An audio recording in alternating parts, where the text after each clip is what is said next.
سورج اور چاند گہن ہو جائے تو سب سے پہلا کام کرنا ہے نماز پڑھنا ہے، اور یہ نماز پڑھنا سنت موقدہ ہے، یہ نماز پڑھنا سنت موقدہ ہے۔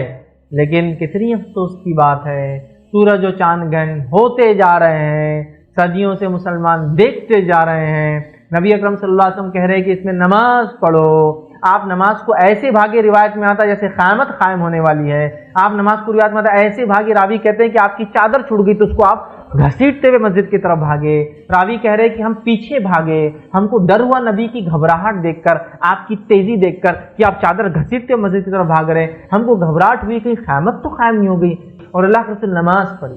تو یہ سنت موقدہ ہے، اور ہمارا حال کیا ہے؟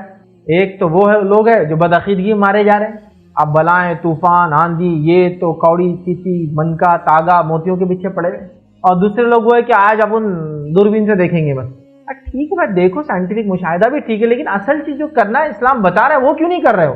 دیکھیں اسلام جہاں گائیڈ کرتا ہے وہاں ہم کو نہیں سننا ہے، اور جہاں کوئی گائیڈنس اسلام نہیں دے رہا ہے مطلب چھوڑ دو، وہ عمل میں ہم اپنے طریقے ایجاد کرتے ہیں۔ ارے سوچو ذرا، نماز کی طرف جاؤ، پھر نماز سنت موقدہ ہے۔ آئیے اس تعلق سے روایتیں دیکھتے ہیں۔ صحیح بخاری کی روایت ہے، نبی اکرم صلی اللہ علیہ وسلم کے تعلق سے آتا ہے، کیونکہ مغیرہ بن شعبہ رضی اللہ عنہ فرماتے اور کہتے ہیں رسول اللہ صلی اللہ علیہ وسلم نے فرمایا شمس اور قمر اللہ کی نشانیاں ہیں، سورج اور چاند اللہ کی نشانیاں ہیں، اور یہ دو نشانیاں ہیں، اور ان کو گہن کسی کی موت یا حیات کی وجہ سے نہیں لگتا، چنانچہ جب تم انہیں اس حالت میں دیکھو گہن کی تو اللہ تعالیٰ سے دعا مانگو اور نماز پڑھو حتیٰ کہ گہن کھل جائے۔ تو گہن کے ختم ہونے تک کیا کرنا ہے؟ مجھے اور آپ کو نماز پڑھنا ہے، شروع ہو گیا تب سے شروع کرنا ہے تو ختم ہونے تک، ٹھیک ہے، یہ کرنا ہے۔ دوسری روایت ہے، یہ بھی بخاری کی روایت ہے، ایک روایت میں یہ الفاظ ہے جو بخاری کی ہے، جب تم انہیں دیکھو تو فوراً نماز کی طرف لپکو، فوراً نماز کی طرف لپکو، ٹھیک ہے، پڑھنا چاہیے۔ اب لیکن بہرحال بے نمازیوں کو کیا بولوں میں، فرائضی چھوڑے ہوئے ہیں تو اب یہ تو ایک ظاہر سی بات ہے، فرض نماز نہیں، ٹھیک ہے، نماز کی عادت ڈالو، فرائض، موقدہ، سنن، نوافل اہتمام کرو میرے بھائی، تو نماز پڑھو، تو نماز کی طرف بھاگو، ٹھیک ہے۔ تو آپ یہاں ان الفاظ سے علماء لکھتے ہیں یہ سنت موقدہ ہے اس وقت نماز کو پڑھنا، تو لہٰذا ہم کوشش کریں، لیکن آج افسوس کی بات ہے یہ نماز ہو ہی نہیں رہی ہے، اور اگر کوئی پڑھ رہا ہے تو لوگ بولے دیکھو نیا دین لائے، نیا دین نہیں لائے بھائی، یہ تو اصل دین ہے، یہ تو ہمارے نبی کی سنت اور آپ کا طریقہ، مبارک طریقہ یاد ہے۔ چلیے آگے بڑھتے ہیں، ٹھیک ہے۔ اب نماز کی طرف جاؤ، یہ بات واضح ہوگی، اب آپ نماز کو جائیں گے، ٹھیک۔ تو اب نماز کیسے پڑھیں گے؟ تو اس کے نماز پڑھنے کے طریقے میں جو چیز ہم کو واضح ملتی وہ یہ ہے کہ اس نماز کے اندر، یہ نماز عام نماز تھوڑی ہٹ کرے، اس نماز کے اندر 2 رکوع ایک ایک رکعت میں ہوں گے، مطلب 4 رکوع اور 4 سجدوں سے 2 رکعت ہم کو پڑھنا ہے۔ یہ نماز کا طریقہ کیا ہے؟ 4 رکوع اور 4 سجدوں سے 2 رکعت ہم کو پڑھنا ہے۔ اس کا طریقہ کیا ہے وہ بھی آپ کو بتا دیتا ہوں۔ صحیح بخاری کی روایت سے طریقہ دیکھتے ہیں۔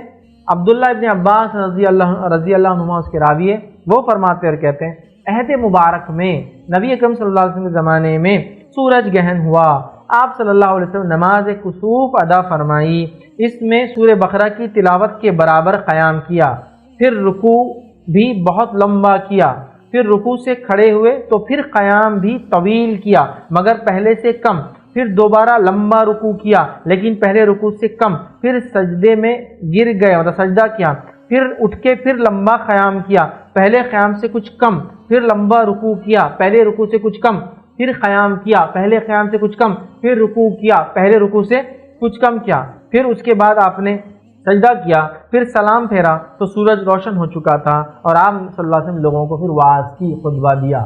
طریقہ کیا ہے؟ اللہ اکبر کہہ کر آپ نماز پڑھیں گے، رکعت باندھیں گے، قیام کریں گے، لمبا قیام، چونکہ ختم ہونے تک 2 رکعت کمپلیٹ کرنا ہے آپ کو۔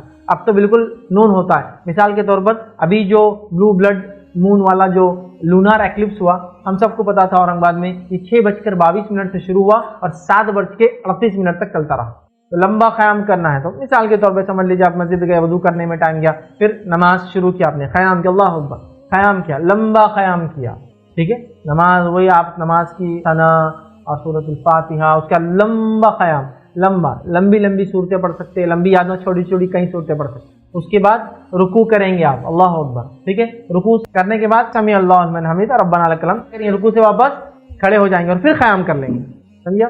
یہ نماز میں اللہ اکبر، قیام، رکوع کے بعد پھر سمیع اللہ لمن حمیدہ ربنا لک الحمد، پھر لمبا قیام لیکن پہلے قیام سے کچھ چھوٹا، سب سے پہلا قیام سب سے لمبا تھوڑا چھوٹا، اس کے بعد پھر رکوع، یہ رکوع بھی بہت لمبا لیکن پہلے رکوع سے کچھ چھوٹا، پھر یہ دوسرے رکوع کے بعد آپ کھڑے ہوں گے سمیع اللہ لمن حمیدہ ربنا لک الحمد، پھر اللہ اکبر، سجدہ، پہلا سجدہ، پھر اللہ اکبر، پھر اللہ اکبر، دوسرا سجدہ، پھر اللہ اکبر، کھڑے ہو گئے آپ، کھڑے ہونے کے بعد پھر سے قیام، لمبا قیام لیکن دوسرے قیام سے چھوٹا، پہلے والے اس سے پہلے کون سا تھا؟ دوسرے نماز، اس سے تھوڑا چھوٹا، ٹھیک ہے، کیونکہ دو قیام ہو گئے نا پہلی رکعت میں، تھوڑا چھوٹا، اس کے بعد پھر رکوع، پہلے رکوع سے تھوڑا چھوٹا، ٹھیک ہے، اس کے رکوع کے بعد پھر اٹھ جائیں گے آپ، پھر سمیع اللہ لمن حمیدہ ربنا لک الحمد، پھر ہاتھ باندھ لیں گے، پھر قیام، لیکن یہ تیسرے قیام سے کچھ چھوٹا، مطلب سب سے پہلا قیام سب سے لمبا، اس کے بعد کا اس سے چھوٹا، اس کے بعد کا اس سے چھوٹا، آخری سب سے چھوٹا رہے، پھر لیکن پہلے سے اس سے پہلے جو اس سے چھوٹا، پھر رکوع، اس سے پہلے کے رکوع سے کچھ چھوٹا، پھر سمیع اللہ لمن حمیدہ ربنا لک الحمد، پھر دو سجدے، پھر اس کے بعد جیسا آپ التحیات، درود، دعائے معصورہ وغیرہ جو پڑھتے ہیں، السلام علیکم ورحمۃ اللہ، یہ ہے طریقہ صلاۃ الخسوف اور خسوف کا۔ کہ تو حدیث میں کیا الفاظ ہے؟ جب تم ان دونوں کو دیکھو تو اللہ کا ذکر کرو اور نماز قائم کرو۔ حالانکہ اللہ کے رسول نے سورج گہن کی نماز پڑھی، لیکن فرمایا کیا؟ جب تم ان کو دیکھو سورج اور چاند گہن کو تو تم کیا کرو؟ نماز پڑھو۔ تو ہم کو دونوں کے لیے نماز پڑھنا، ٹھیک ہے، لیکن اللہ کے رسول نے بنفس نفیس کون سی نماز پڑھی خود؟ وہ تھا سورج گہن کا، جب آپ کے بیٹے ابراہیم رضی اللہ عنہ کا انتقال ہوا۔ سمجھ گیا بات کو؟ تو بہرحال یہ ہوا۔ اس کے علاوہ 3 رکوع اور 4 رکوع کے تعلق سے بھی روایتیں ملتی ہے۔ 2 رکوع، 3 رکوع اور 4 رکوع سے ایک رکعت۔ سمجھ رہا؟ مطلب پہلے 2 رکوع کا میں نے طریقہ بتا دیا، مطلب ٹوٹل 2 رکعت میں 4 رکوع ہوں گے۔ اس کے بعد دوسرا طریقہ 3 رکوع والا ہوگا، ٹوٹل کتنے رکوع ہوں گے؟ 6 رکوع ہوں گے۔ اسی طرح ایک روایت کے اندر 4 رکوع ہے، مطلب ٹوٹل ملا کے ہو جائیں گے 8۔ ایک رکعت میں 2 رکوع، ایک رکعت میں 3 رکوع اور ایک رکعت میں 4 رکوع تک کا یہ عمل ثابت ہے۔ ایک رکعت میں 1 رکوع اور ایک رکعت میں 5 رکوع، یہ دونوں روایتیں ضعیف ہے، ٹھیک ہے۔ ایک قیام جب 2 رکعت پڑھتے ہیں نا اس میں، تو اس میں 1 رکوع والی بھی روایت آتی ہے لیکن وہ ضعیف ہے، اور ایک روایت میں الفاظ ہے آپ نے 5 رکوع بھی کیے ایک قیام میں، تو لیکن یہ بھی ایک رکعت میں، یہ بھی روایت ضعیف ہے۔ جو زیادہ صحیح اور راجح علماء کا قول ہے وہ یہ ہے کہ 2 رکوع والا زیادہ مضبوط ہے، اس لیے کہ یہ صحیح بخاری کی روایت ہے۔ اسی طرح جو 3 رکوع اور 4 رکوع، وہی بتا دیتا ہوں میں آپ کو، صحیح مسلم کی روایت ہے، جابر رضی اللہ عنہ سے روایت ہے، وہ کہتے ہیں عہد رسالت میں سورج گہن ہوا تو آپ صلی اللہ علیہ وسلم نے 2 رکعتوں میں 6 رکوع اور 4 سجدے کیے۔ سجدے نہیں بدلیں گے، 2 رکوع 4 رکوع والی نماز میں مطلب ایک رکعت میں 2 رکوع میں بھی 2 سجدے ہی ہیں، 3 رکوع میں بھی 2 سجدے اور 4 رکوع میں بھی سجدے نہیں بدلیں گے، خالی رکوعوں کا مسئلہ ہے، اور رکوع جتنے ہوں گے قیام بھی اتنے ہوں گے، یاد رکھیں، رکوع جتنے ہوں گے قیام بھی اتنے ہوں گے، یہ بات یاد رکھیں، ٹھیک۔ تو آپ نے 6 رکوع سے پڑھایا 2 رکعت۔ ایک دوسری روایت میں عبداللہ ابن عباس رضی اللہ عنہ فرماتے ہیں، صحیح مسلم کی روایت ہے، نبی اکرم صلی اللہ علیہ وسلم نے 2 رکعت 8 رکوع اور 4 سجدے سے پڑھائی۔ سمجھ گیا؟ تو ایک رکعت میں 2 رکوع، ایک رکعت میں 3 رکوع یا ایک رکعت میں 4 رکوع تک کیا جا سکتا ہے، لیکن زیادہ بہتر جو علماء لکھتے ہیں وہ 2 والا ہے، کیونکہ وہ صحیح بخاری کی روایت ہے، اور 2 بہتر ہے بہرحال، لیکن کوئی 2 سے زائد 3 اور 4 بھی کرنا ہے تو کر سکتا ہے، لیکن 1 اور 5 والی دونوں روایتیں یاد رکھی ضعیف ہے۔ تو پتہ چلا خسوف اور خسوف میں رکوع 1 سے زیادہ ہوں گا، مطلب 2 رکعت میں، مطلب ایک رکعت میں 2، 3 یا 4 ہوں گے، یاد رکھیں، ٹھیک ہے۔ سیکنڈ رکعت سیم ایسے ریپیٹ ہوں گی، تو 2 رکوع کی پہلی رکعت مطلب 4 رکوع اور 4 سجدے ہوئے، 3 رکوع کی پہلی رکعت مطلب 6 رکوع اور 4 سجدے ہوئے، اور 4 رکوع کی پہلی رکعت مطلب 8 رکوع ہوں گے ٹوٹل اور 4 سجدے، تو کوانٹٹی آف سجدے نہیں چینج ہوں گے۔ سمجھ گیا؟ میں سمجھتا ہوں تو یہ آپ کر سکتے ہیں چاہے تو، اور 1 اور 5 کی روایتیں دونوں ضعیف ہے، تفصیلات میں نے اس کی بھی آپ کے سامنے ٹھیک۔ اب ہر قیام کے بعد رکوع اور ہر رکوع کے بعد قیام ہوگا، اور قیام کے اندر یاد رکھیے قرت ہوں گی، مطلب جب بھی رکوع سے اٹھیں گے تو قیام ہوگا، اور قیام ہوگا تو پھر قرت ہوں گی، اس بات کو آپ یاد رکھیے، آپ کو قرت کرنا ہے۔ اور امام مالک اور امام شافعی اور امام بخاری رحمہ اللہ 2 رکوع والی روایت کو زیادہ ترجیح دیتے ہیں، وہ کہتے ہیں یہ زیادہ ترجیح ہے، زیادہ بہتر ہے کہ آپ 2 رکوع والی پڑھیں، حالانکہ 3 اور 4 کی بھی بہرحال روایتیں ہم کو ملتی ہیں، ٹھیک۔ اسی طرح جو ہے اس موقع پر اور کیا کیا کیا جائے، کیا کیا عمل کرنا ہے وہ دیکھ رہے ہیں۔ تو پہلا تو عمل دیکھ لیا نماز، اور کیا کر سکتے ہیں نماز کے علاوہ؟ تو آئیے آگے ہم روایت میں دیکھتے ہیں، صحیح بخاری کی روایت ہے، مغیرہ بن شعبہ رضی اللہ عنہ حدیث کے راوی فرماتے ہیں اور کہتے ہیں، نبی اکرم صلی اللہ علیہ وسلم نماز کسوف ادا کرنے کے بعد، ٹھیک، آپ صلی اللہ علیہ وسلم فرمایا، جب تم ان دونوں یعنی سورج اور چاند کو گہن ہوتے ہوئے دیکھو تو اللہ تعالیٰ سے دعا کرو، اللہ تعالیٰ سے دعا کرو، پہلا کام، ٹھیک ہے۔ اس کے بعد دوسرا کیا کرنا ہے؟ نماز پڑھو، اس وقت تک کہ واپس سے وہ ظاہر نہ ہو جائے. تو دعا کرنا ہے اور نماز پڑھنا ہے، یہ ایک مل گیا. اسی طرح ایک اور روایت میں جو صحیح بخاری کی روایت ہے، ٹھیک ہے، نبی اکرم صلی اللہ علیہ وسلم نے فرمایا جب تم سورج گہن دیکھو تو اللہ تعالیٰ کا ذکر کرو. پہلی بات میں دعا آ گیا اور نماز آ گیا. اس میں آ رہا اللہ تعالیٰ کا ذکر کرو جب گہن ہو جائے، ٹھیک ہے. پھر فرمایا تکبیریں کہو، دوسرا عمل آ رہا ہے. اس کے بعد فرمایا نماز پڑھو اور صدقہ کرو، ٹھیک ہے. اتنے عمل اس کے اندر آ رہے ہیں. اسی طرح ایک اور روایت ہے، اس کے اندر یہ الفاظ ہے. ابو موسیٰ اشعری رضی اللہ عنہ اس کے راوی فرماتے ہیں، کہتے ہیں نبی اکرم صلی اللہ علیہ وسلم فرمایا جب تم اس کو یعنی آفتاب اور مہتاب، سورج اور چاند کو گہن ہوتے ہوئے دیکھو، ٹھیک ہے، تو کچھ بھی دیکھو تو فوراً اللہ کا ذکر کرو، دعا مانگو اور استغفار کرو. دیکھیے دعا اور نماز سب میں ہے، ایک میں ذکر ہے، ایک میں تکبیر ہے، ایک میں صدقہ ہے، اور اس میں استغفار کے الفاظ زیادہ ہے. اور نماز اور دعا تو سب میں ہی آ رہا ہے. تو ہمیں بہت سارے اعمال اس کے اندر مل گئے جو ہمیں کرنا ہے. تو اب وہ کیا کیا اعمال ہے جو ہمیں کرنا ہے، جو ہم کو ان روایتوں سے ملے؟ پہلا، نماز قائم کرنا ہے. جب کسوف یا خسوف سورج اور چاند گہن ہو جائے تو کیا کیا عمل کرنا ہے؟ پہلا نماز قائم کرنا ہے، طریقہ میں بتا چکا ہوں. دوسرا دعا کرنا ہے کہ اللہ ہمارے لیے آسانی کر، ٹھیک ہے، اور ہمیں بچا لے، ٹھیک ہے، تیرے عذاب سے، ٹھیک ہے، قیامت کی تکلیفوں سے، ٹھیک ہے، اس کی نشانیوں سے ہماری توبہ قبول کر، ٹھیک ہے.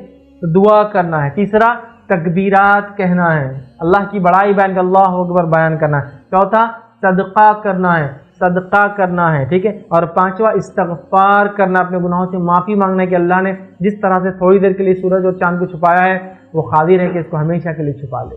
5 عمل کرنا ہے، نماز، دعا، تکبیرات، صدقہ اور استغفار ہمیں کرنا ہے. صدقے کے تعلق سے ایک وضاحت کر دوں، ہمارے پاس سورج اور چاند گہن میں اسپیسیفک صدقہ دیا جاتا ہے، ثابت نہیں. اسپیسیفک صدقہ کیا ہوتا ہے معلوم؟ 1 پلیٹ نمک، ہلدی، مرچی، انڈا، بھلاوا، سوکھی مرچی، فلاں تیل اور یہ اور وہ اسپیسیفک صدقہ دیتے ہیں اس دن. یہ ثابت نہیں ہے.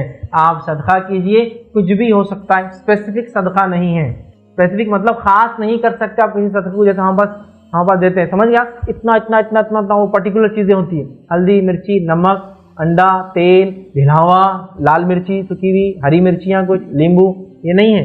یہ نہیں ہے کچھ بھی صدقہ. ہاں اگر یہی سب چیزوں سے سالن وغیرہ بنتا ہے، کسی کو کھانے کو دے رہے ایک الگ بات ہے، لیکن ہمارے پاس اسپیسیفکلی ایسے صدقے میں نے دیکھا ہوں سورج چاند گہن میں، تو یہ ثابت نہیں ہے. آپ روپیہ دے، پیسہ دے، جانور دے، کچھ بھی دے، آپ کر سکتے ہیں، یاد رکھیں، ٹھیک ہے. صدقہ کیوں کر رہے ہیں ہم؟ اللہ تعالیٰ سے پناہ مانگ رہے ہیں، کیونکہ صدقات مصیبت اور بلاؤں کو ٹالتے ہیں، ٹھیک ہے. اور یہ سورج اور چاند کے لیے صدقہ نہیں دے رہے، اس میں کوئی بھی کام سورج چاند کے لیے نہیں ہو رہا. دعا مانگو تو آپ سورج اور چاند کے لیے دعا مت مانگیے، اپنے لیے مانگنا ہے. استغفار سورج چاند کے لیے نہیں، چونکہ ایک عقیدہ یہ بھی مسلمانوں میں کہ سورج اور چاند تکلیف میں رہتے اس دن، تو ان کے لیے استغفار کرتے ہو، اللہ ان کے ساتھ آسانی کرے. یہ تو پہلے سائنٹیفک نالج نہیں تھا، سمجھتے گھس جاتے ایک دوسرے میں، پتہ نہیں کیا ہوتا، کولائڈ ہو جاتے، تو وہ دعائیں کرتے تھے، تکلیف میں بولتے تھے سورج چاند سے لال ہو جاتا، بولے سورج اور چاند. یہ سب نہیں ہے، ان سائنٹیفک باتیں ہیں سب، اور یہ شرعی پوائنٹ آف ویو سے بھی کچھ بھی نہیں. تو دعا اپنے لیے، استغفار اپنے لیے، صدقہ اپنے لیے، ذکر اللہ کا، تکبیرات بیان کرنا ہے، اور ساتھ میں نماز قائم کرنا. 5 اعمال کرنا ہے. جب یہ چیزوں میں سے کوئی گھٹنا سورج اور چاند ہو جائے، کسوف یا خسوف ہو جائے، تو آپ کو یہ کام کرنا ہے، ٹھیک ہے. آئیے آگے بڑھتے ہیں. یہ کسوف اور خسوف کی نماز مرد اور عورتیں دونوں کے لیے ہے. بہرحال ہمارے پاس تو فرض میں آنا بند کر دیا ان کا، عورتوں کا، تو اب خسوف کیا بولوں میں. نبی اکرم صلی اللہ علیہ وسلم کے زمانے سے لے کر آج تک عورتیں مسجد حرم میں، مسجد نبوی میں آتی تھی، آتی ہے اور آتی رہیں گی قیامت. اور انڈیا، پاکستان، بنگلہ دیش کو چھوڑ کر پورے دنیا کی مسجدوں میں عورتیں نمازوں کو آتی ہے، 5 وقتہ آتی تھی، آتی ہے اور آتی رہیں گی. لیکن ایک بڑا افسوسناک بات ہے کہ انڈیا، پاکستان میں، بنگلہ دیش میں پورے لچے، لفنگے، موالی، گنڈے مسجدوں کے باہر بیٹھتے ہیں، لہٰذا چھیڑ چھاڑ کے امکانات بڑھ جاتے ہیں. اس لیے ہم لوگ احتیاطاً فتنہ نہ ہو بول کے عورتوں کو نہیں بھیجتے، کیونکہ یہاں شریف لوگ نہیں رہتے نا. لیکن بازار وغیرہ میں بہت شریف لوگ موجود ہوتے ہیں، تو وہ تو کبھی کچھ نہیں کرتے ہماری عورتوں کے ساتھ. کالجز کے اندر بھی بڑی شرافت کا عمل ہوتا ہے ہماری بچیوں کے ساتھ، تو کوئی مسئلہ ہی نہیں. وہاں تو نیک لوگ ہی ہوتے ہیں، وہاں تو پورے اللہ کے ولیاں رہتے ہیں پورے. اسی طرح تھیٹرز میں پورے اللہ کے ولی ہے، تو وہاں نہیں ہوتا. لیکن مسجدوں میں سارے لچے لفنگے اس کے اطراف گھومتے رہتے ہیں، جیسی عورت گئی تو فتنہ ہونے کا ڈر بڑھ جاتا ہے. ہاں اکیلی سفر کر کے وہ دنیا کے کونوں میں گھوم سکتی ہے، لیکن نماز کو اکیلی نہیں. نماز کو مسجد میں جانے سے کیا ہوتا ہے؟ فتنہ ہوتا ہے۔ تو شاید ہم لوگ یہ انڈیا پاکستان میں دنیا کو یہ بول رہے ہیں کہ ہاں پورے لچے لفنگے موالیاں ہمارے پاس ہی ہے، اور مسلمان یہ بول رہے ہیں کہ ہاں ہمارے کمیونٹی میں اتنے گندے لوگ ہیں کہ ہماری عورتیں مسجد کو نہیں جا سکتی نماز۔ واللہ عالم، پھر اس کے علاوہ کیا وجہ ہے؟ اگر لوگ بتائے تو میں بھی اپنے رائے بدلنے پہ مجبور ہو جاؤں گا کہ نہیں بھائی صحیح بات ہے، عورت کا مسجد میں آنا اتنا ہے۔ یہ تو پورے گلف میں عورت مسجد میں آ رہی ہے، پورے یورپ میں مسجد میں عورت آتی ہے، آتی تھی، آتی ہے اور آتی رہیں گے۔ میں آج کی بات نہیں کر رہا ہوں، مسلمانوں نے امیت نے نبی اکرم صلی اللہ علیہ وسلم کی وفات کے 50 سال بعد اندلس کے اندر مسلمانوں کی حکومت تھی، یورپ نمازیں پڑھی، پورا انتظام تھا۔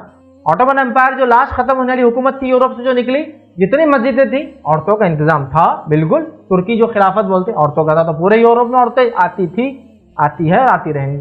پورے امریکہ میں جب مسجدیں اسٹیبلش ہوئی عورتوں کا انتظام شروع سے ہے، پورے آسٹریلیا میں وہی حال ہے، آپ رشیا چلے جائے وہی حال ہے، ملیشیا چلے جائے، انڈونیشیا چلے جائے، صرف انڈیا پاکستان بر صغیر میں فتنہ ہے، باقی جگہ فتنہ نہیں ہے۔ تو ہم لوگ کیا بولنا چاہ رہے ہیں مجھے نہیں پتا، کہ شاید ہمارے پاس اتنے برے لوگ ہیں یا پھر ہماری عورتیں اتنی بری ہیں کہ باہر جا کے فتنہ کر دیتی، تو لہٰذا مسجد کو بچانے کے لیے ہم لوگ ان کو آنے نہیں دیتے۔ سوچو مسلمانوں، سوچو۔ تو یہ نماز مرد اور عورتیں دونوں پڑھیں گی، دونوں کے، اس لیے کہ اس واقعات میں جو راویوں کے میں نے نام لیا، مائی عائشہ نے ایک حدیث روایت کی، اللہ کے رسول نے یہ فرمایا، نماز پڑھائی ہم کو، اور ایک روایت میں اسما رضی اللہ عنہا جو عائشہ رضی اللہ عنہا کی بہن ہے وہ بھی موجود تھی، اور انہوں نے کہا اللہ کے رسول نے خیرت کی اور ہم نے خیرت سنی۔ نماز میں خیرت بھی ہوتی ہے، سنی تو عورتیں تھیں، انہوں نے اس لیے نماز کو سنا، خیرت کو سنا، یہ بات کو ٹھیک ہے۔ تو بہرحال مرد اور عورتیں دونوں کے لیے۔ اب نماز کسوف باجماعت ادا کرنا چاہیے، یہی سنت ہے، یہی راجح ہے، یہی درست اور بہتر ہے، ٹھیک ہے۔ نبی اکرم صلی اللہ علیہ وسلم نے دیکھیے اس کے تعلق سے امام بخاری نے جو ہے ایک باب باندھا بخاری کے اندر، اور باب قائم کیا صلاۃ الکسوف جماعہ، ایک باب باندھا کہ کسوف کی نماز جماعت کے ساتھ، ٹھیک ہے۔ تو گویا یہ نماز با جماعت ہوتی ہے، یاد رکھیں، ٹھیک ہے۔ اسی طرح جو ہے نبی اکرم صلی اللہ علیہ وسلم نے ایک منادی دینے والے کو بھیجا، مطلب جو آپ نماز کے لیے آپ نے ایک آدمی کو بھیجا اور وہ آدمی کہہ رہا تھا الصلاۃ الجامعہ، کہ نماز کے لیے جمع ہو جاؤ، تو گویا اذان نہیں دی جائیں گی اس کے لیے، یہ نماز میں کوئی اقامت بھی نہیں ہے، لیکن اس نماز کے لیے آواز دی جا سکتی، نماز کے لیے جمع ہو، نماز کے لیے مسجد میں آ جاؤ، یہ کہنے میں کوئی حرج نہیں۔ جدید دور میں واٹس ایپ وغیرہ کے ذریعے جو آپ بول سکتے ہیں نماز کو آ جاؤ، ٹھیک ہے، مطلب بلانا مقصود ہے، اس میں کوئی اذان نہیں ہے، اس میں کوئی اقامت نہیں ہے۔ تو اللہ کے رسول نے ایک شخص کو بھیجا، یہ اللہ کے رسول نے خود کہا نماز کے لیے جمع ہو جاؤ، یعنی نماز کے لیے جمع ہو جاؤ۔ نبی اکرم صلی اللہ علیہ وسلم نے منادی دینے والے کو بھیجا اور اسے کہا کہو نماز کے لیے جمع ہو جاؤ، اس نے اعلان کیا اور لوگ نماز کے لیے جمع ہو گئے، ٹھیک ہے۔ تو اس کو باجماعت پڑھنا ہے، مردی عورتیں بھی پڑھیں گی، اس کے لیے کوئی اذان نہیں، کوئی اقامت نہیں، لیکن اس کے لیے اعلان کیا جا سکتا ہے کہ نماز کے لیے آ جاؤ، یا نماز اتنے ٹائم پر ہی مسجد میں ہوگی، کیونکہ آج کل پہلے سے پتہ ہوتا ہے کہ کب سورج گرہن چالو ہے، کب، تو ہم پہلے سے بول سکتے ہیں کہ 6:22 کو شروع ہو تو مغرب پڑھیے، مغرب کے بعد صلاۃ الکسوف ہوں گی یا صلاۃ الخسوف ہوں گی، ٹھیک ہے۔ چلیے اس کے بعد نماز کسوف میں جہری قرات کی جائیں گی، یاد رکھیں امام قرات کریں گا، جس کے تعلق سے صحیح بخاری کی روایت میں عائشہ فرماتی اور کہتی ہے نبی اکرم صلی اللہ علیہ وسلم نے نماز کسوف پڑھائی جس میں جہر سے قرات کی، زور سے قرات کی، تو اس میں زور سے سنیں گے۔ اس تعلق سے کچھ روایتیں آتی، کچھ صحابہ کہتے ہیں اللہ کے رسول نے قرات نہیں کرائی، لیکن اس پر لوگوں نے کلام کیا کہ یہ ضعیف ہے۔ تو میں عائشہ کہتی ہے کہ انہوں نے قرات کی، مطلب سنے آ رہی تھی عورتوں کی سب تک جو ہے آواز، ٹھیک۔ اور اس کے علاوہ یاد رکھیں نماز کسوف کے بعد جو خطبہ دینا بھی یہ درست ہے اور سنت ہے، بخاری کی روایت ہے نبی اکرم صلی اللہ علیہ وسلم نے نماز کسوف پڑھائی، نماز سے فارغ ہونے کے بعد اپنے واعظ و نصیحت کرتے ہوئے فرمایا بے شک شمس اور قمر، آفتاب اور مہتاب، سورج اور چاند، سن اینڈ مون، آپ نے فرمایا اللہ تعالیٰ کی دو نشانیوں میں سے نشانیاں ہیں، اور یہ کسی کے جینے اور مرنے سے آتی اور جاتی نہیں ہے۔ چونکہ لوگوں میں کیا غلط فہمی ہو گئی تھی، آپ کے بیٹے ابراہیم رضی اللہ عنہ کے انتقال کی وجہ سے سورج گیا، سمجھ گیا؟ تو خطبہ دینا بھی مشروع ہے، یہ بھی سنت ہے، یاد رکھیے، ٹھیک ہے۔ تو دے سکتا آدمی۔ اسی طرح حضرت عائشہ رضی اللہ عنہ اور حضرت اسما رضی اللہ عنہ فرماتی ہیں کہ نبی اکرم صلی اللہ علیہ وسلم نے نماز پڑھانے کے بعد خطبہ دیا، یاد رکھیے، یہ بھی بخاری کی روایت، خطبہ امام دے سکتا ہے۔ اس کے بعد جو ہے نماز کسوف کے لیے اذان اور اقامت، یاد رکھیے، ثابت نہیں ہے۔ نماز کسوف اور خسوف سے اللہ تعالیٰ کا مقصود یہ ہے کہ اپنے بندوں کو ڈرائے، تاکہ وہ ایک یاد دہانی کر لے کہ اللہ نے جس طرح تھوڑی دیر کے لیے ان کو بے نور کیا ہے، یہ مکمل طور سے ان کو بے نور کر سکتا ہے۔ بخاری کی روایت میں الفاظ ہیں لیکن اللہ تعالیٰ ان دونوں یعنی آفتاب اور مہتاب کے گہن کے ذریعے اپنے بندوں کو ڈراتا ہے، یہ اللہ کے رسول صلی اللہ علیہ وسلم نے فرمایا تھا۔ تو خطیب بھی خطبے میں لوگوں کو ڈرائیں گا، واعظ اور نصیحت کرے گا, یاد رکھیں, ٹھیک ہے. اب عمل کیا کرنا ہے, 5 عمل ہو گئے. اب وہ عمل کی ترتیب کیا ہوں گی وہ بھی رکھ دیتا ہوں آپ کیسے کیسے کرنا ہے. تو 9 عمل ہے جو ٹوٹل کرنا ہے. 5 اعمال کو ترتیب کے اعتبار سے 9 ہوتے ہیں. وہ کیا کیا چیزیں؟ جلدی مسجد میں آنا, نبی اکرم صلی اللہ علیہ وسلم فوراً آئے, چادر گھسیٹتے ہوئے چھوٹ گئی تو آئے, اور راوی کہتے ہیں ہم کو تو ڈر لگا کہ خیمہ تو نہیں آ گئی. جلدی مسجد میں آنا, لوگوں کو بلانا, آپ نے بلایا, لوگوں نماز کے لیے جمع, لوگوں کو بلانا, جماعت بنانا, تیسرا کام جماعت بنانا, مرد عورتیں دونوں ہو سکتی ہے. چوتھا کام لمبی نماز پڑھنا اتنی کہ خسوف یا خسوف ختم ہو جائے. 5واں خطیب کا نماز کے بعد خطبہ دینا, واعظ و نصیحت کرنا. 6واں دعائیں مانگنا. 7واں تکبیرات کہنا. 8واں صدقہ دینا. 9واں استغفار کرنا. عمل تو 5 ہیں لیکن ترتیب ملا کے پورا اگر کرے تو اتنے اعمال ہیں جو کر سکتے, اتنے اعمال جو ہے کر سکتے ہیں, ٹھیک ہے. اب ان اعمال میں حائضہ عورت کیا کرے, ٹھیک ہے, نماز تو پڑھ نہیں سکتی. ایک اور سوال کا جواب دیتا ہوں. بہت سارے لوگ بولتے ہیں کہ ہر بار آپ کا لیکچر ہوا کوئی بھی مسئلہ آیا تو حائضہ عورت برابر بیچ میں آ جاتی ہے, لیکن وہ میرے بھائی سمجھ نہیں پاتے. عورتوں کی کنڈیشن بالغ صرف 2 ہی ہوتی ہے, طہور یا حائضہ, پاکی کی حالت یا حیض کی حالت. نفاس کی حالت جو کہ حیض کی قسم ہی سمجھ لیجیے, نفاس اولاد کی پیدائش کے بعد جو خون جاتا ہے, نفاس کی حالت یا طہور پاکی کی حالت. تو ہماری ماں بہنوں کی کنڈیشن 2 ہی ہوتی ہے, یا تو پاکی یا تو حائضہ. اب جتنے مسائل بیان ہوں گے تو دونوں کرنا پڑیں گے نا ان کے لیے. جو پاک ہے وہ کیا کرے, جیسا سب قدر کا معاملہ ہے, جو طہور میں ہے پاکیزہ حالت میں تو کیا کریں گے, نماز پڑھ سکتی, سب کر سکتی. جو ہماری بہنیں حائضہ ہے تو ان کے لیے مسئلہ تو بیان کرنا پڑیں گا نا. اب ایک عبادت کی بات ہو رہی ہے تو ظاہر سی بات ہے, سورج اور چاند گہن ہو رہا تھا, 2 کنڈیشن میں سے ایک کنڈیشن میں عورت ہے, یا تو حائضہ ہے یا تو نفاس میں یا تو پاکیزہ ہے. تو دونوں کے لیے مسائل بیان ہوں گے نا, تو اس لیے آ جاتی ہے. ورنہ لوگ ہمیشہ ایک طنز کے طور پر پوچھتے ہیں فیض بھائی کا لیکچر ہوگا تو یہ تو آئیں گے, لیکن یہ تو اللہ نے اسی فطرت کے لوگوں کو پیدا کیا عورتوں میں, تو دونوں میں سے کوئی کنڈیشن نہیں ہوں گی. اب گہن ہو رہا ہے تو وہ کیا کرے. تو حائضہ عورت کیا کر سکتی ہے ان چیزوں میں, نماز چھوڑ کر باقی سارے کام کرے. لیکن وہ نماز نہیں پڑھ سکتی کیونکہ وضو غسل وغیرہ نہیں, تو وہ دعا کر سکتی ہے, وہ تکبیرات کہہ سکتی ہے, ٹھیک, وہ صدقہ دے سکتی ہے, اور وہ استغفار کر سکتی ہے. بس نماز والا عمل چھوڑ دے. تو حائضہ عورت کیا کریں گی, جب سورج اور چاند گہن ہوں گا نماز چھوڑ کر باقی سارے اعمال وہ کر سکتی ہے, اس میں کوئی مسئلہ نہیں. کی دلیل کیا ہے کہ بہت سے لوگ پوچھتے ہیں اللہ کا ذکر حیض کی حالت میں کیسے ہو سکتا, استغفار کیسے ہو سکتا, تو ان کو بیچاروں کو علم نہیں, اس لیے بتا رہا ہوں. نبی اکرم صلی اللہ علیہ وسلم کے ساتھ میں عائشہ حج کے لیے گئی اور آپ ایک جگہ روتے بیٹھی ہوئی تھی. نبی اکرم صلی اللہ علیہ وسلم نے کہا کیا بات ہے عائشہ, کیوں رو رہی ہو؟ تو کہ اللہ کے رسول مجھے حیض آ گیا, میں آپ کے ساتھ حج پر آئی تھی اس نیت سے کہ آپ کے ساتھ حج کروں گے, حیض آ گیا. تو کہ اللہ نے آدم کی بیٹیوں کو اسی فطرت پر پیدا کیا ہے, this is something not in natural, یہ نیچرل ہے تو ہوتا ہی, اس میں کوئی مسئلہ نہیں ہے. تم کیا کرو, طواف چھوڑ کر باقی سب کرو, اور طواف چھوڑ کر باقی سب کرو. اور حج میں سب سے زیادہ کیا ہے معلوم آپ کو, تکبیرات ہے, اللہ کی بڑائی بیان ہے. حج پورا دعا ہے, معلوم آپ کو, حج پورا دعا ہے. جیسا نماز ایک مخصوص عبادت ہے, روزہ بھوک والی عبادت ہے, زکوٰۃ مال دینے والی عبادت ہے, حج دعا کرنے والی عبادت ہے. اور حج کا ایک واحد پیغام ہے, معلوم آپ, ایک ہی واحد پیغام ہے کہ اللہ ایک ہے, اس کے علاوہ کوئی شریک نہیں. جی اس کا سب سے بڑا پیغام توحید کا پیغام ہے. اور دعا, پورا حج دعا, حج جارے تو دعا, طواف میں دعا, سعی میں دعا, عرفات میں دعا, مزدلفہ میں دعا, دعا, حج دعا ہے. تو میں عائشہ سے کیا کہا, طواف چھوڑ دو باقی سب کرو, دعا کرو, استغفار کرو, تکبیرات بیان کرو, تم سب کر سکتی ہو عائشہ. اسی لیے میں کہہ رہا ہوں عورت نماز چھوڑ کر اگر سورج چاند گہن ہو جائے تو وہ دعا کر سکتی ہے, تکبیرات کر سکتی ہے, استغفار کر سکتی ہے, صدقہ کر سکتی ہے, اور اگر پاکیزہ ہے تو نماز بھی پڑھے. ہو گیا. تو یہ مکمل مسئلہ دونوں کے تعلق سے ہوگا. آئیے آگے بڑھتے ہیں. نماز آفات کے تعلق سے بھی کچھ باتیں رکھ کے اپنی بات کو انشاءاللہ ختم کریں گے. یہ کیا ہے نماز آفات, کیونکہ اللہ کی جو نشانیاں ہیں, اللہ رب العزت کی جو نشانیاں, اس کی کچھ نمازیں ہیں جن میں سے ایک نشانی سورج گہن ہے, دوسری نشانی چاند گہن ہے. اسی طرح آفات, ٹھیک, نماز آفات بھی بولتے ہیں. وہ کیا ہوتی ہے, تو نماز آفات کے تعلق سے مسلم کی ایک روایت کے الفاظ اس طرح سے ہیں, جو اللہ کی طرف سے یہ نشانیاں آفات ظاہر ہوتی ہیں. آفات ایکچولی نشانیاں ہیں, علامت اللہ. یہ دیکھو سورج گہن ہو گیا, چاند گہن ہو گیا, تو یہ جو آفات ہیں, تو حدیث صحیح مسلم کی روایت میں الفاظ ہیں, نشانیاں آفات ظاہر ہوتی ہے, یہ کسی کی مرنے یا پیدا ہونے کے وجہ سے نہیں آتی, بلکہ اللہ ان کے ذریعے اپنے بندوں کو ڈراتا ہے.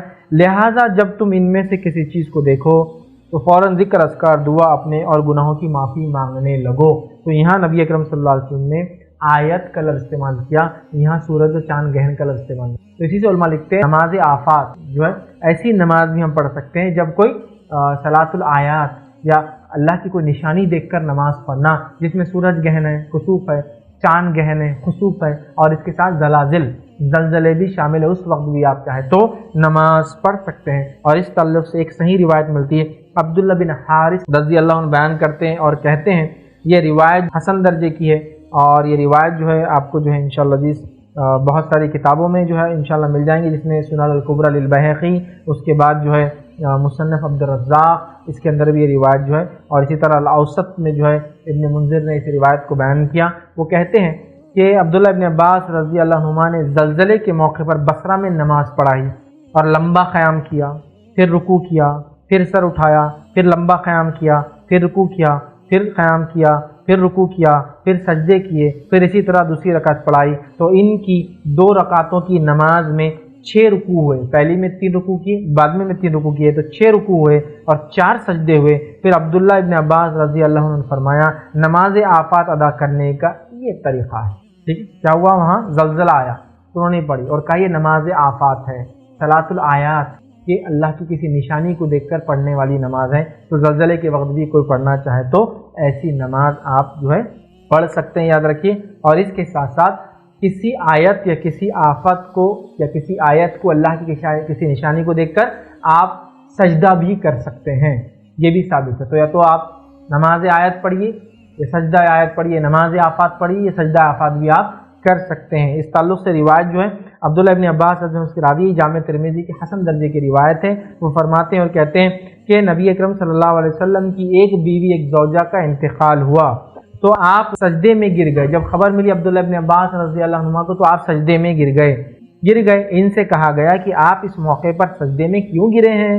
تو انہوں نے فرمایا، رسول اللہ صلی اللہ علیہ وسلم نے فرمایا جب تم کوئی آفت دیکھو تو فوراً سجدہ کرو یا فوراً سجدے میں گر جاؤ، اور بھلا زوجہ نبی کی وفات سے بڑھ کر کیا کوئی حادثہ بھی ہو سکتا ہے؟ تو یہ بولتے ہیں سجدہ آفت یا آفات، اور ایک صلاۃ الآفات یا صلاۃ الآیات یا نماز آیت یا سجدہ آیت، کسی نشانی، کسی بڑی گھٹنا، کسی اکرنس کو دیکھ کر آپ یہ سجدہ بھی کر سکتے ہیں، ساتھ میں زلزلے وغیرہ پہ نماز بھی پڑھ سکتے ہیں۔ تو صلاۃ الآیات مطلب کسوف، اور کسوف بھی آیت ہے، اللہ کی نشانیاں ہیں، زلزلہ بھی اللہ کی ایک نشانی ہے، تو لہٰذا آپ ان وقتوں پہ نماز پڑھ سکتے ہیں 4 رکوع 2 رکعت میں اور 4 سجدوں کے ساتھ۔ ٹھیک ہے، ہم نے دیکھا تو یہ چند چیزیں تھی بہرحال جو صلاۃ الکسوف، صلاۃ الخسوف، اور ساتھ میں سورج اور چاند گہن کی حقیقت اور اس میں کرنے والے اعمال ہم نے دیکھے۔ اعمال میں ہم نے 5 اعمال دیکھے جو کرنا ہے، جس میں سے نماز وغیرہ کی تفصیلات رکھی۔ دعا کی میں تفصیلات میں نہیں جانا چاہتا ہوں، دعا آپ جانتے ہیں کیا ہے، سب جانتے ہیں، اللہ کی حمد و ثنا، نبی پہ درود، اور پھر اپنے الفاظ میں آپ دعا کیجیے۔ تکبیرات اللہ کی بڑائی، صدقہ ہے اللہ کے راہ میں خرچ کرنا، استغفار ہے، آپ استغفار کثرت سے کریں، استغفر اللہ استغفر اللہ استغفر اللہ یا استغفر اللہ اتوب الیہ۔ ٹھیک ہے، اب جو بھی بہرحال استغفار کے بہت سارے الفاظ ثابت ہے، سید الاستغفار بول کے بڑا استغفار بھی آپ وہ بھی پڑھ سکتے ہیں، استغفار کرے۔ تو 5 اعمال ہیں۔ نماز کی تفصیلات اس لیے رکھی کہ نماز تھوڑی اس کی الگ ہوتی ہے، باقی دعا، تکبیر، صدقہ اور استغفار بالکل کامن ہے، اس لیے تفصیلات آپ تمام جانتے ہیں، اس لیے اس کی تفصیلات میں نہیں گیا ہوں، اور باقی سارے اعمال ہم نے رکھ دیے۔ تو اس میں 5 کرنے والے اعمال ہیں، 9 اسٹیپس میں ہوں گے۔ پہلا، جلدی مسجد آئے، لوگوں کو بلائے، جماعت بنائے، لمبی نماز پڑھے تاکہ ختم ہو جائے، خطبہ دے خطیب، دعا کرے، تکبیرات کرے، صدقہ کرے اور استغفار کرے۔ یہ ترتیب میں 9 ایسی چیزیں ہیں، 5 عمل کو 9 اسٹیجز میں، اسٹیپس میں آپ کو بہرحال کرنا ہے، اور تمام چیزیں تفصیلات میں نے رکھی۔ ہمیں چاہیے جب بھی کسوف اور خسوف، سورج اور چاند گرہن ہو یا زلزلے وغیرہ ہو تو ہم لوگ نماز پڑھے، جو کہ نبی اکرم صلی اللہ علیہ وسلم اور اصحاب رسول سے ثابت ہے۔